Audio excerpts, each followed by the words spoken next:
also just to understand that, like, even if you just want to do like $1 million a year, it's damn near impossible to do that as a single person cherry picking. Just know that to get there, it's going to either be the way that we did. It wasn't with we actually scaled cherry picking. In this video, we're gonna go over how to sell 8 million in used books on Amazon. I'm here with Reezy Resells, who has done just that. We're in his hometown of San Jose, California. Oh my God. Not hometown, sorry, but we Santa are Cruz, California. Santa Cruz, California. Yes, hometown.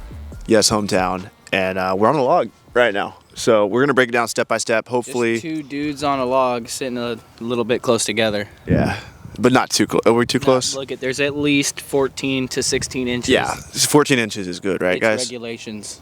Yeah, Regulations. I think we're good.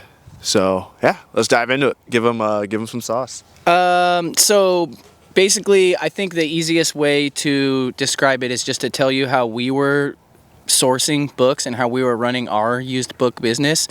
And also just to understand that, like, even if you just want to do like $1 million a year, it's damn near impossible to do that as a single person cherry picking.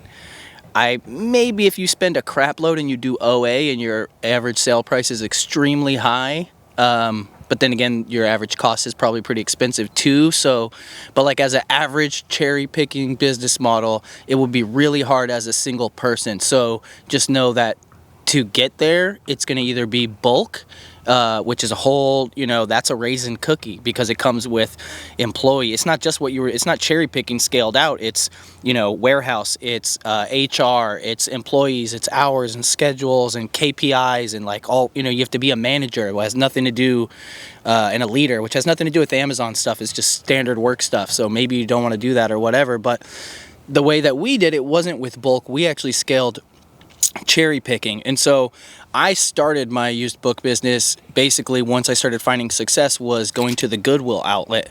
And at the Goodwill outlet, I could buy books for $5 a bag. And so if you don't know what the Goodwill outlet is, you can Google it and you'll find the Goodwill outlet near you. I recommend you go in there and checking it out no matter what you sell, because you could make a living off of one good Goodwill outlet. You could do $100,000 a year, and some have more competition than others. The pricing is different. Some are, $5 a bag of books. Some are 50 cents a book. Some are 20 cents a book. Some are whatever. There's different prices, but basically it's the last stop before the landfill for all the Goodwills in your area. So everything that doesn't sell at the stores, plus all the donation overflow that they can't keep up with because they can only, not all donations ever make it to a store because they just don't have enough room to store the backlog of donations. And yes, they do try to sell online and they get better at it, but some falls through the cracks or whatever. So especially right now, their main software is actually down right now. So I think that sourcing at Goodwills might be a lot better in the next few months. Yeah, I mean, we have seen in the past too that every time Amazon gets harder, even when it's like a somewhat simple change, like, oh, box contents is now something. So they're, all the softwares didn't have it and it started breaking down because if you were previously trained, Goodwill hires people, who knows how much they pay them to train, whole areas or regions to how to do their process, you know what I mean? And then that person's gone. They're not continuously paying that person, 6 figures to manage that region of online sales, you know what I mean? Or 100, like think about what we know and what that would cost to pay us to manage like 6 Goodwill locations, you know what I mean? And so things change, they don't know how to do it, it gets better, you know what I mean? So I definitely think that's happening as well. But the moral of the story is find ones that are good and then go there every day. And you need to figure out what the cycle is. Some of them only put new books out in the morning. So you go in the morning, get the good stuff, leave. Don't go back for the rest of the day. Some of them bring out new books, like every few hours, 3 or 4 rotations a day, and you can either sit there all day, every day, which is definitely profitable, or you can hire someone to sit there for you, which is what we did. And we paid people as little as 10 and as much as 20 bucks an hour to sit at the Goodwill outlet in 3 locations. So we sourced out 3 separate Goodwill locations. One was the one I started at, one was one that my best friend Scotty G started at, and one was another one from where he used to live that found out was good. He moved away, but then we were able to manage it. And that's actually how we started outsourcing it, was because we had a good thing going, and then he married someone and moved away, and because they got restationed in their military. And so it was either stop getting those books from there or figure out how to do the thing that we thought wasn't previously possible, which was pay someone to sit at the Goodwill outlet. And we were literally putting job postings up like you would for anything, and then we'd be like, yeah, this is the job. describe it, and then train. It's super weird taking people to the Goodwill to train them and be like, this is your job, and not everybody can do it, but for the right person that likes that environment, that when there's not books coming out, you can chill. You're there for 8 hours, but you're not going through books for 8 hours. You go through a drop real crazy for 30 or 40 minutes, scan them all, put them back, wait an hour and a half for another drop, hang out, read a book, talk to the clothing ladies, find different stuff for yourself, whatever. And so we had 3 Goodwill outlets that we had people there for at least 8 hours a day, 7 days a week, that were sourcing books. And for each location, we had a storage unit. And then we had a separate job that was part-time to full-time that was shipping FBA shipments. So the sourcer knew how to source books and then would drop them off at the storage unit when they were done on the schedule. The person who was shipping out stuff didn't even know where the books were coming from and didn't know how to source books. So we compartmentalized it a little bit like that. And their job was just to ship the books to FBA on their own time as fast as they could.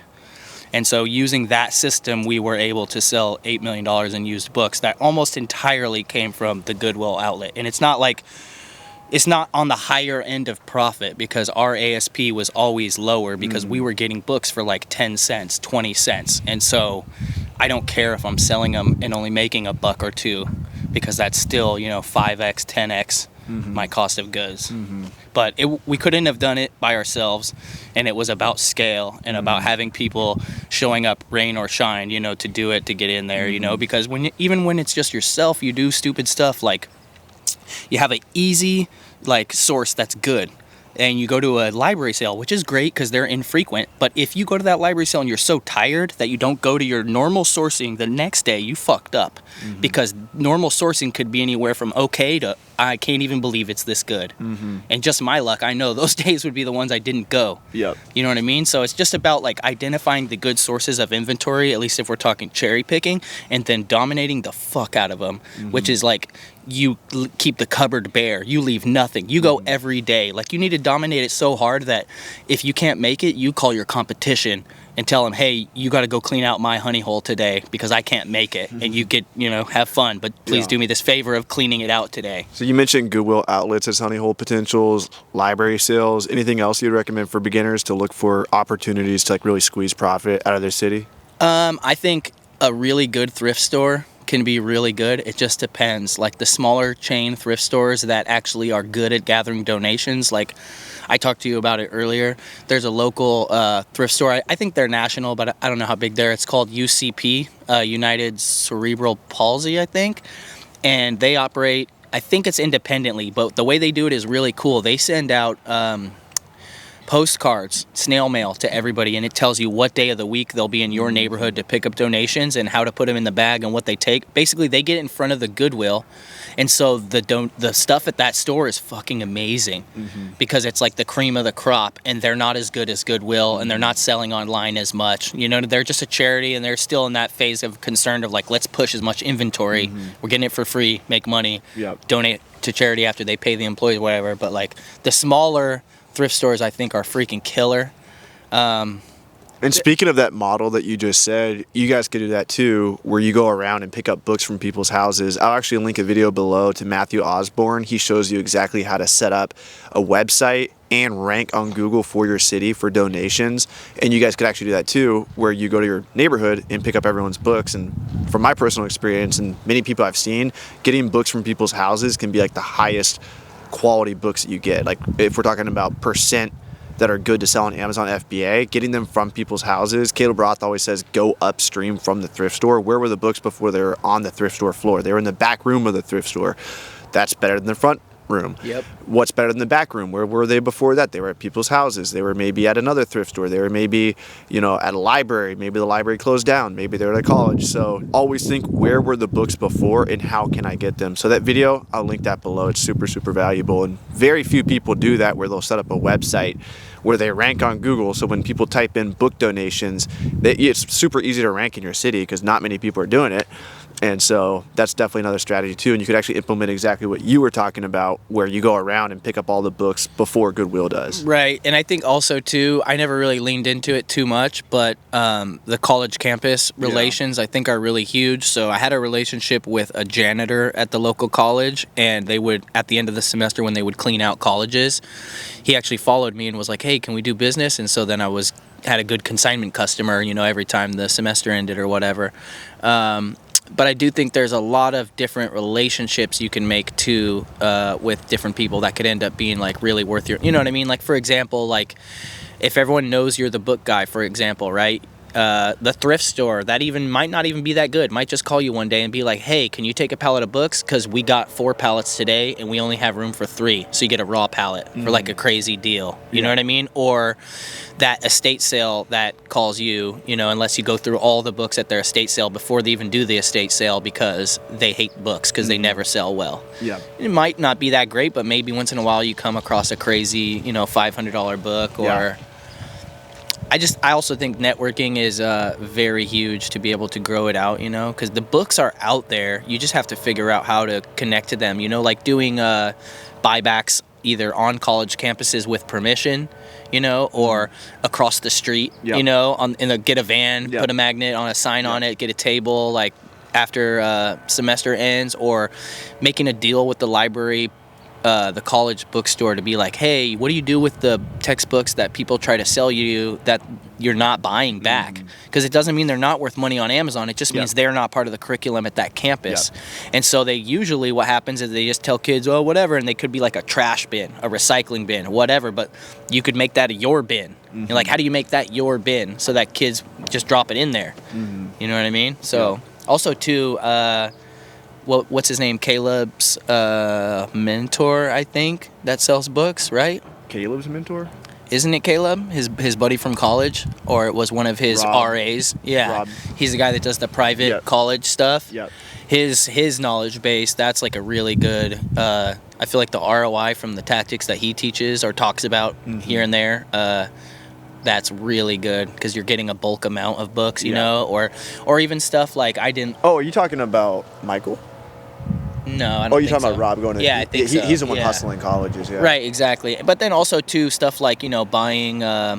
Caleb's talked about it a little bit, buying large lots of books from like closeouts, you know, from govdeals.com, and then there's another auction, liquidations.com. You can sometimes find textbook pallets on those websites, but be careful with textbooks. Shout out to Books Run, the official sponsor of my channel. Go to Books Run counterfeit calculators, type that in on Google, and you can see the likelihood of a textbook being counterfeit. Don't sell those on Amazon, sell them on eBay or just to a buyback company. Go to bookscatter.com or restrictedinventory.com to sell textbooks on consignment at a 50-50 split. But you gotta be careful with textbooks these days. It ain't like it used to be. That's another YouTube video we should shoot, is textbooks. Dude, yeah, counterfeit textbooks. Yeah. I still have to make that video how Amazon tried to sue me. Yeah. Sweet. Well, if you guys like this, like, subscribe, go follow Reezy if you guys aren't already. I'll link his channel below. Much love. Peace. Peace.